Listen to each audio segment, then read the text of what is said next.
الله الرحمن الرحيم الحمد لله رب العالمين waxaan maanta halkan runtii jecelahay inaan la wadaago fariin yar oo kooban ummadda afka Soomaaliga ku hadashada gaar ahaan gobolka Togdheer magaalada Burco dadka ku nool waan jecelahay inaan halkan xog yar oo kooban ka sii bixino ama mashaacilna barnaamijkii aan kol horena runtii wax ka mid ah la wadaagnay ama si aan ugu magac darnay yaa doob ah barnaamijkan ah barnaamij ku cusub deegaanada iyo gobolada runtii inta afka Soomaaliga ku hadasha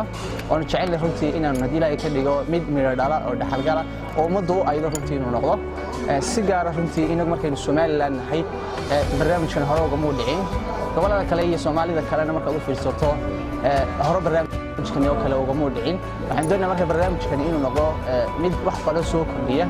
oo runtii guurka iyo faa'iidadiisa aan bulshada ku Togdheer magaalada Burco aan hadii Ilaahay ka dhigo ku tusno gobolada kalena aan jecelnahay hadii Ilaahay ka dhigo inta naftu nagu jirto inaan gaarno barnaamijkan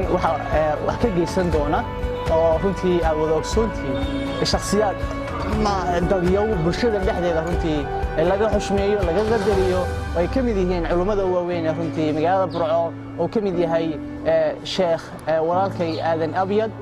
xafidahullah iyo sheekh Ali Mahdi oo labaduba laba shakhsi oo bulshada dhexdeeda runtii aad iyo aad dadka looga ciiseeyo kamida sidoo kalena kamida shakhsiyaadka xaasaslayaasha ah ama guryaha leh runtii walaalkay Barkhad Ahmed anigu idin la hadlay runtii Ahmed Haykala barnaamijkan waxaan noqon doonaa hadii Ilaahay ka dhigo mid kaayaba dhinac ka istaago sheekh Aadan oo runtii hadii Ilaahay ka dhigo inoo iftiimin doona inuu tusi doona guurka iyo jacaylka runtii halka sheekh Ali Mahdi inoo iftiimin doono xulashada guurka oo inta badan ugu adag ah runtii qofka marxaladda dhalinyarnimo ku jiro ay tahay in wax badan loo iftiimiyo oo qaarkood waxa laga yaabaa doorka ka halaabay qaarkood waxa laga yaabaa in runtii arrin kala haysato marka wixii runtii la sameeyo hadii Ilaahay ka dhigo rajaynayna sidoo kale barnaamijkan waxa ku jira cilmi baadhis muddo socotay ama komishineer waxa loo yaqaan oo ka ururinay